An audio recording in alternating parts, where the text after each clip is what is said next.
Nagipahigayon nga labing unang Awit Maria Original Songwriting Contest atong makauban ang grand winner karong buntaga.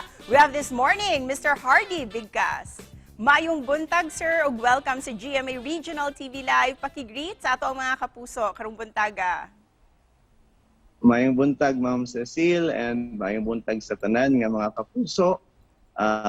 Mayong upay nga aga sa mga waray nga naminaw na to karon nasa Eastern Visayas. Mayong buntag sa tanan. First of all, Sir Hardy, congratulations for winning as the first ever grand winner sa Awit Maria. How grateful are you, sir, sa maong kalampusan?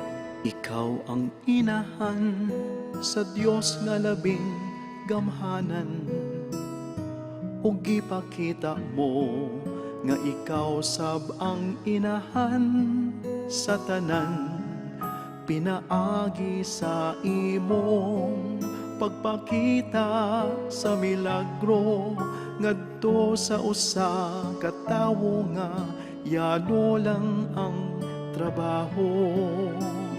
Bisan daghang nalisang sa mga Mapasalamaton kayo ko Ma'am Cecile sa ato ang labing halangdon nga Dios o kay Mama Mary nga for the first time no, sa pila ka tuig na to nga apil og mga songwriting festival, first time kadaog ko og ako may grand winner. What was your inspiration, sir, sa pag-compose nimo sa maong winning song entry?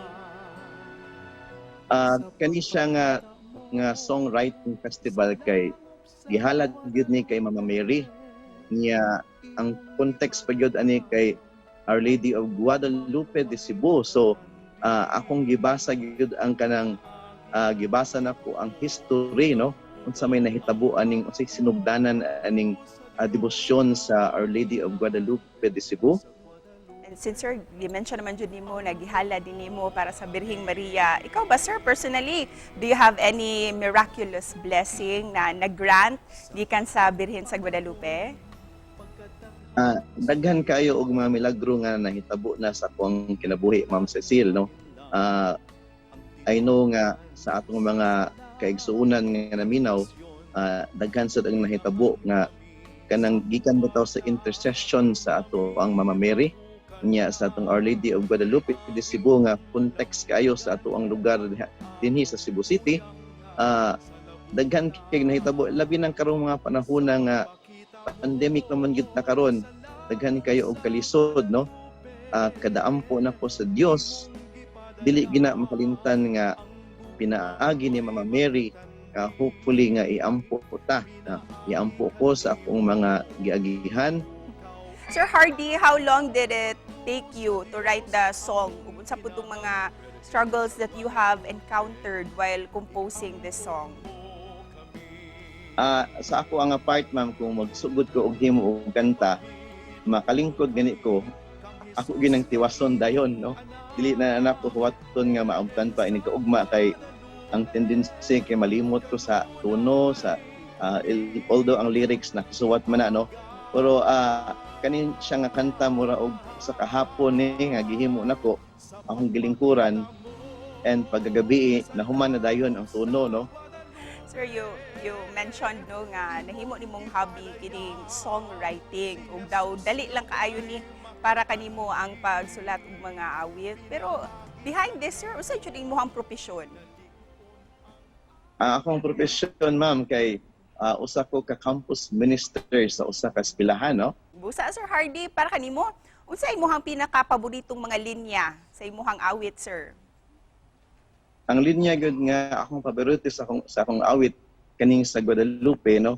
Kay ang chorus mismo kay diri gyud ni kuha even ang title, no? Diri gikuha sa akong chorus nga sa pagpakita mo, no? Sa pagpakita mo sa langob sa Guadalupe didto nagsugod, no? Sa iyang pagpakita didto napukaw ang debosyon sa mga tao na napahiduol ang mga tao sa Dios. Sir, unsay mensahe nga gusto nimong ipaabot para pinaagi niini imong kanta? Ang ako ang mensahe, Ma'am Cecile, para sa mga naminaw karon, dayon gyapon ang atong pag-ampo sa Ginoo labi na karon nga wala pa na human sa tong pandemya karon.